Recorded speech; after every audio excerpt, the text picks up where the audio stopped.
বৃহস্পতিবার দিন আমাকে অনেকটাই সময় নিয়ে পুজো করতে হয়, তোমাদের আগেও আমি বলেছি। আর এখানে দেখো আমার ঠাকুরকে আজকে ভালো করে স্নান টান করিয়ে দিলাম, প্রত্যেক ঠাকুরকেই স্নান করিয়েছি।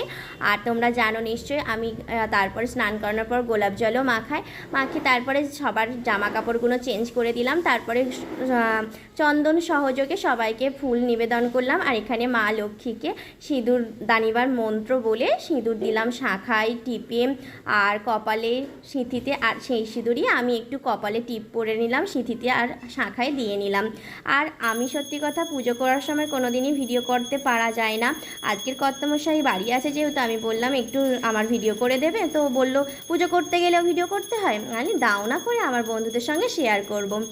তো যাই হোক, যেমন পারলো তেমনই করে দিল। এইদিকে আমি আরতি করে নিলাম, প্রত্যেক দেবতার মন্ত্র বলে বলে আরতি হয়ে গেল। আর এখানে একটা শিব ঠাকুরের পিকচার আছে, তাকেও মন্ত্র বলে তারপরে জল শঙ্খ নিয়ে ঠাকুরের ঘটে জল দিয়ে মন্ত্র বলে আমি পুজো পাঠ করছি আর কি। সন্ধ্যেবেলার দিকে আমি কিন্তু লক্ষ্মীর পাঁচালিটা কিন্তু পড়ি, প্রত্যেক বৃহস্পতিবারই পড়ার চেষ্টা করি, কখনো কোথাও গেলে সেটা হয়তো হয়ে ওঠে না সত্যি। তারপরে ফুল দিয়ে মাকে আরতি করে নিলাম, তারপরে হরে কৃষ্ণ বললাম, ইয়া গচ্ছ ইয়া তুষ্ট এবং সান্নিধ্যং কুরু বলে আমি আমার পুজো পাঠ পদ্ধতি শঙ্খ বাজিয়ে উলুধ্বনির মাধ্যমে শেষ করে দিলাম আর কি। আর ও বললো দেখি তোমার মুখটা। আর সকালবেলা দেখো কাজল পরেছিলাম আগের দিন রাতে, তাই জন্য মুখটার অবস্থা দেখেছো একদম কালো হয়ে আছে। পড়াতে বসাবো বাবুকে, আর দেখো বাবু বললো আমার পেন্সিল ভেঙে গেছে মা। তো পেন্সিল ভেঙে গেছে, পেন্সিল আমি আনতে গেলাম, এই পেন্সিলটাও দেখতে পাচ্ছি যখনই ও লিখতে যাচ্ছে তখনই ভেঙে যাচ্ছে। এই সকালবেলাতেই এত গরম, এমন ছেলে হয়েছে যে একা একা লিখবে না, আমাকে বসিয়ে থাকতে হবে তবে ও লিখবে। তো আমারও কিছু কাজ ছিল, ওদের প্রজেক্ট ছিল, সেই প্রজেক্টগুলোও করে দেওয়ার কথা ছিল, তো আমি সেই প্রজেক্টগুলো একটু করে দিচ্ছি। আর সত্যি কথা বলছি আমার এরম লেখাপড়া করতে খুব ভালো লাগে, যদি লেখাপড়াটা করতাম। তো যাই হোক আর কি করা যাবে। আর ওকে পড়তে বসিয়ে দিয়ে আমার কিছু কাজ ছিল, ওরই জামা কাপড় কিছু ছিল, আগের দিনে দুপুরবেলা একটু শুকনো হতে দেরি হয়েছিল বলে সন্ধ্যেবেলায় তুলেছিলাম, সন্ধ্যে মুখে বিকেলবেলায়। আর সেগুলো গোছানোর কথা ভুলেই গেছি, চেয়ারে জড়ো করা ছিল, আর সেগুলোই আমি একটু গুছিয়ে গেছি, ঘরদোরটা পরিষ্কার করে নিচ্ছি। আর ওইদিকে ও আজকের পুজোর জন্য একটু ফুলও এনেছিল, মোটে ফুল পাওয়া যায় না, কারা যেন সকালবেলা হাঁটতে এসে না ফুলগুলো চুরি করে নেয় গাছ থেকে, কেন গো ওরকম করে নেয় কি বুঝি না। আর বৃহস্পতিবার দিন একটু ফুল তুলবো, তারপরে তুলসী পাতা তো লাগে বলো, বেলপাতা এগুলো তো লাগবে। একবার না রাগ হয় যে কারা চুরি করে, তো কে যেন ধরতে পারলে মনে হয় হাত কেটে নেবো, এরকম মনে হয়।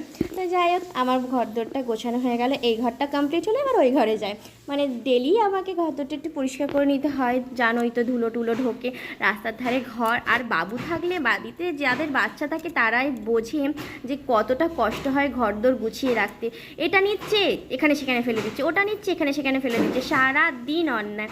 আর এই অন্যায়গুলো আমাদের সহ্য করতে ভীষণ কষ্ট হয়, আমরা মায়েরা সব সহ্য করতে হয়, কী আর করা যাবে। তাই এই ঘরে বিছনাহারে তুলে নিলাম, বাবুকেও তুলে দিয়েছিলাম, তাড়াতাড়ি করে আমরা সবাই চাটা খেয়ে নিয়েছিলাম। আর ও দোকান চলে যেতেই তারপরে আমার কাজকাম আরম্ভ হয়ে গেছে। আর এখনও সত্যি কথা বলতে গেলে আমি চুলটুলগুলোও এখনও আঁচড়ানো হয়নি, কোনো রকমের চুলটাকে খোঁপা করে রেখে দিয়েছি। আর ওই টিপ পরে নিয়েছিলাম ঠাকুরের, ওই আর কি। আজকের আয়নাও দেখা হয়নি, আজকের একটু উঠতেও দেরি হয়ে গেছে, কেন জানো তো বাবুর স্কুল নেই। আর বাবুর স্কুল নেই মানে আর রাত্রিবেলায় এত গরম হয় যে ভোরের দিকটায় ঘুমিয়ে পড়ি আর কি। আর ঘুম হয়ে যেতে 7টা বাজতে ঘুম থেকে উঠেছি, একটু দেরি হয়ে গিয়ে উঠলেও না নিজের খারাপ লাগে, এ মা এত দেরি হয়ে গেল, কে কী ভাববে কে কী বলবে, আজকে বৃহস্পতিবার কখন পুজো করব কখন কি করব। আর এইদিকে আলমারিটা কালকে খুলেছিলাম একটু শাড়ি আয়রন করব বলে, আর আয়রন করা অবশ্য হয়নি, আর সেটাও ভালো করে দিয়ে দিলাম, চাবি টাবি দিয়ে যেতে ভুলে গেছি।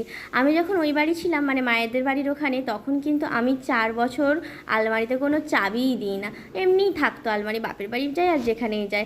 এখন একা থাকি বলে আলমারিতে আর একটু চাবি দিয়ে রাখি। জানো তো আমার একটা জিনিস চুরি হয়ে গেছে, আমার ঠাম্মা পেটি রেখেছিল আমার কাছে, আর আমার বউ ভাতের আংটিটা।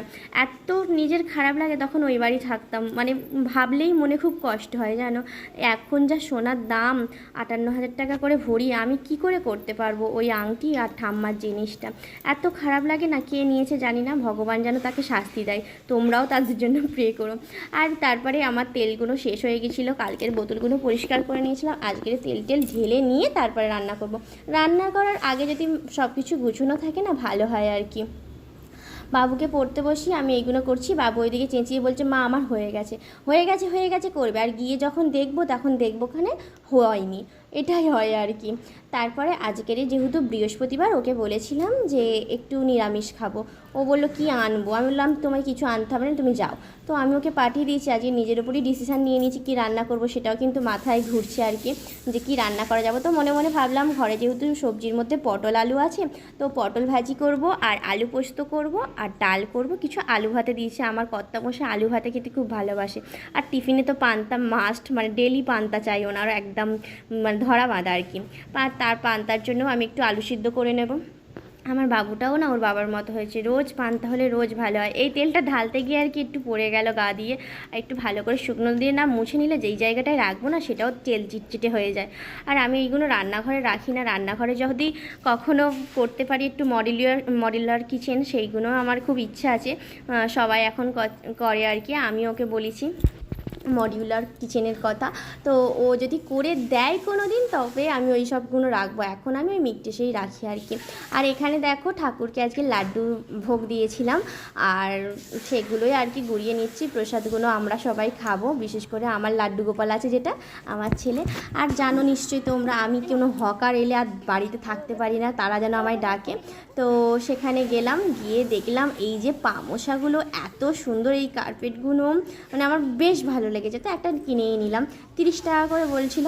আর এখানে সব রকমের জিনিস আছে, দেখো মগ, বালতি, জলের বোতল, তারপরে এখানে ব্রাশ, চা ছাঁকুনি, কাপ, মানে সব কিছু, পটি, বোতল, চুবড়ি, হাতা, খুন্তি, ছাঁচার, থালা, বাটি, গ্লাস, কাপ, অনেক কিছু। তো আর কয়েকটা কাপও বাছতে বলছিল কাকিমাটা। এখানে আবার হ্যান্ড ওয়াশ এনেছে। এই জিনিসটা দেখো আমার খুব খুব ভালো লেগেছে। বললো খোলো না, তুমি তো আমায় খুলতে বললো, এক হাতে ফোন ধরে আছি আর এক হাতে খুললাম। এই ছোট্ট ছোট্ট গ্লাসগুলো এনে কী হয় বলে, মদ খায়। আরে আচ্ছা আচ্ছা আচ্ছা, শ্যাম্পেন ট্যাম্পেন খাওয়ার জন্য। কি কিউট লাগছে, কি সুন্দর আর কি, এত ছোট ছোট। আর সব থেকে সত্যি কথা বলতে গেলে কোনো জিনিস ছোট হলে সেই জিনিসটা মনে বেশি সুন্দর দেখতে লাগে। তারপরে এখানে যে সবুজ রঙের ওইটা দেখছো, ওইটাও কিন্তু আমি কিনেছি 20 টাকা দিয়ে। ওই কলা পাতার মতো প্লেট, আর একটু চাটনি বা সস টস দেওয়ার জন্য কিছু একটি। তো আরও সব কাকিমারা সব এসেছিলো, তারা দাঁড়িয়েছিল, কেনাকাটা করছিল। আমি একা নয়, আরও অনেকেই ছিল আর কি। এগুলো নাকি চাউমিন ঝাড়া, তারপরে বালতি আছে, আটা চালনে। এই দিকে এসে দেখি না আমার কড়ায় তেল দিয়ে গেছিলাম, সেই তেলটা পুরে কড়া একদম, দেখেছো কী অবস্থা। তো পটল ভাজাগুলো করে নিচ্ছি, তোমাদের মানে মাথায় হাত, যা কড়ায় তেল দিয়ে আমি চলে গেলাম, ভাগ্যিস তেল আগুন হয়ে যায়নি। তো পটল ভাজাগুলো করে নিলাম, তারপরে আলু পোস্ত করে নিলাম, আর ডাল করে নিয়েছিলাম। আর এখানে দেখো আমার কর্তামশাই এত গরম হচ্ছে, এসেই জামা কাপড় খুলে ফেললো। আমি মুড়ি খেয়ে নিয়েছি, আমার থালা বাটিতে দেখতেই পেলে। আর ওরা চপ টপ দিয়ে আলু ভাতে দিয়ে পান্তা খেলো। এইদিকে চিকুবাবু কটা লিচু এনেছিল আমাদের, ওকে দিতে ভুলে গিয়েছিলাম। সেই লিচু কটা কিরম নিয়ে যাচ্ছে দেখো, টুকটুক করে, কি সুন্দর লাগছে না। চিকুবাবুটা খুব দুষ্ট হয়েছে, শুধু দাদা সাইকেল নিয়ে ঘোরাঘুরি করে। আর এখানে জামা কাপড়গুলো রোদে তুলতে গিয়ে আমার তো হাল বেহাল হয়ে গেছে। এত গরম, এত রোদ যে বলাবার মতো না।